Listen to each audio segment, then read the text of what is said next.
ये त्वक्षरमनिर्देश्यम् अव्यक्तं पर्युपासते सर्वत्र गमचिन्त्यं च कूटस्थमचलं ध्रुवम्।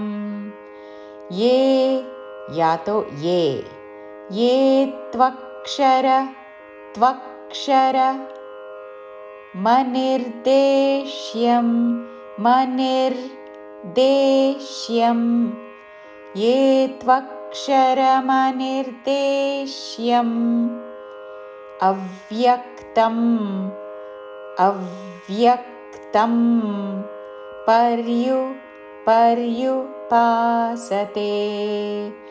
अव्यक्तं पर्युपासते सर्वत्र गम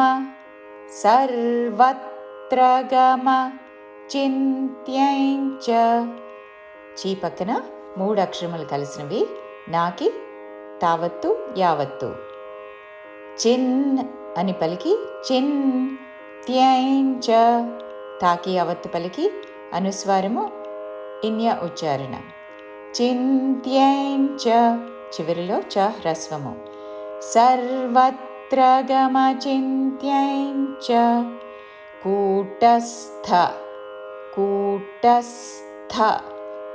టా పక్కన సాకి మహాప్రాణాక్షరము ధావత్తు కూటస్థ మచలన్ అనుస్వారము అన్ ఉచ్చారణ కూటస్థమచలన్ ధ్రువం మహాప్రాణాక్షరము ధాకి రావత్తు ధ్రువం కూటస్థమచలన్